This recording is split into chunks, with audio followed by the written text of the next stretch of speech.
Happiness is an emotional response to an outcome. If I win, I will be happy. If I don't, I won't. It's an if-then, cause and effect, quid pro quo standard that we cannot sustain because we immediately raise it every time we attain it. You see, happiness demands a certain outcome. It is result reliant. And I say if happiness is what you're after, then you're going to be let down frequently and you're going to be unhappy much of your time.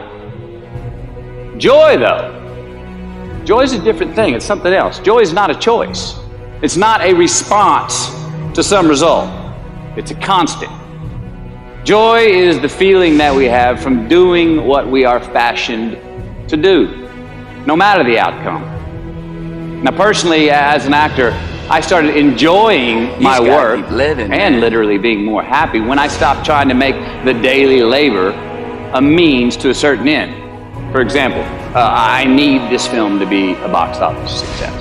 You know, I need my performance to be acknowledged. I need the respect of my peers. All those are reasonable aspirations, but the truth is, as soon as the work, the daily making of the movie, the doing of the deed became the reward in itself for me, I got more box office, more accolades and respect than I ever had before. See, joy is always in process.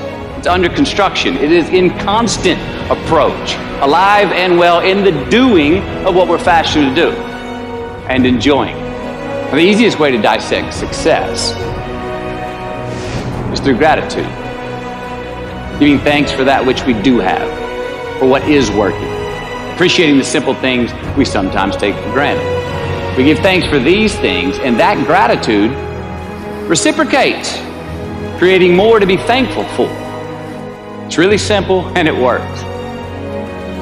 Now, I'm not saying be in denial of your failures. No, we can learn from them too, but only if we look at them constructively, as a means to reveal what we are good at, what we can get better at, what we do succeed at.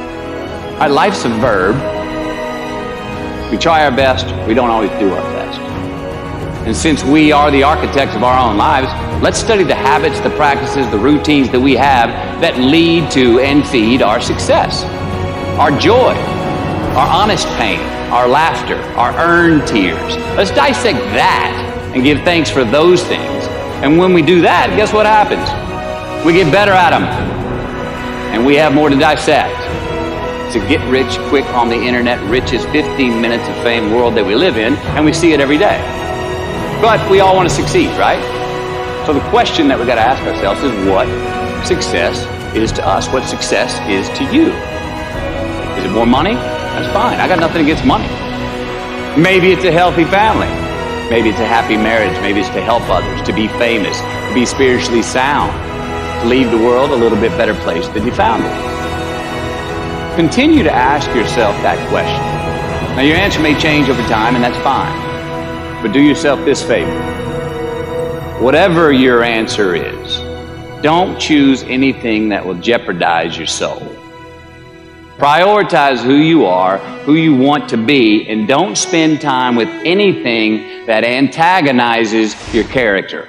Don't drink the Kool-Aid, man. It tastes sweet, but you will get cavities tomorrow, all right? Life is not a popularity contest. Be brave, take the hill, but first answer that question, what's my hill? Well, for me, it's a measurement of 5 things. We got fatherhood.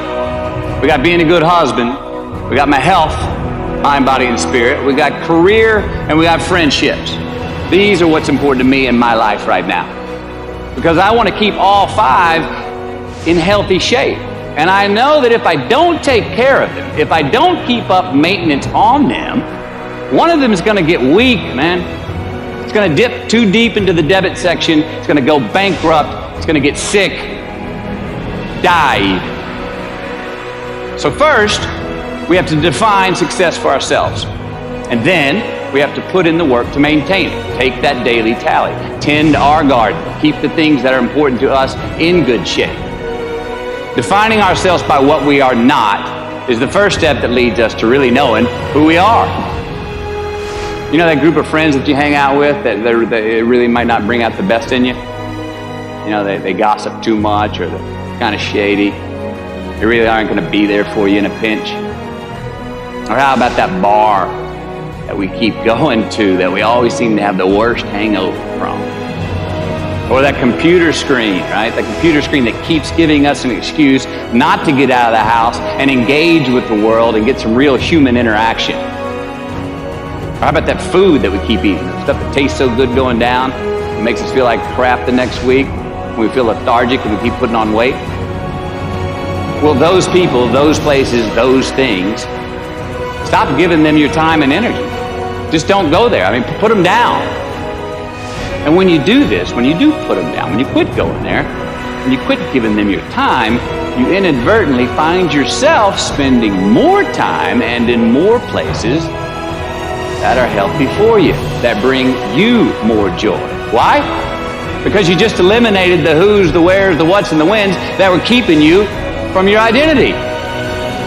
Like, trust me, too many options, I promise you, too many options will make a tyrant of us all. All right, so get rid of the excess, the wasted time. Decrease your options. If you do this, you will have accidentally, almost innocent, put in front of you what is important to you by process of elimination. Knowing who we are is hard. It's hard. So give yourself a break.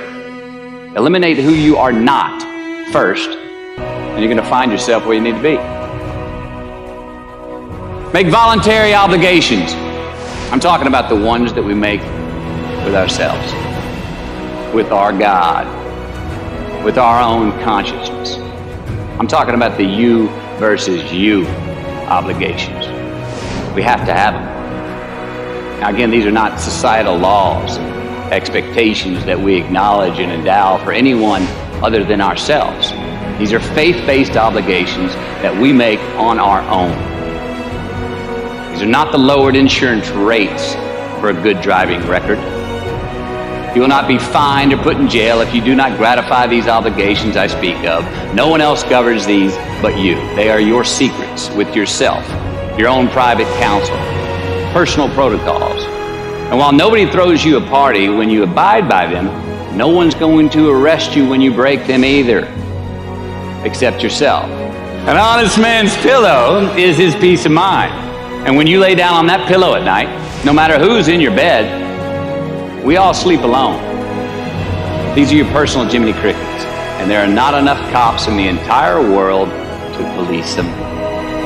It's on you. It's on you. We do our best when our destinations are beyond the measurement, when our reach continually exceeds our grasp, and when we have immortal finish lines. And when we do this, the race is never over. The journey has no port. The adventure never ends because we are always on the way. So do this, and let somebody else come up and tap you on the shoulder and say, hey, you scored. Let them run up and tap you on the shoulder and say, man, you won. Let them come tell you, you can go home now. Let them say, I love you too. Let them say, thank you. Take the lid off the man-made roofs that we put above ourselves and always play like an underdog.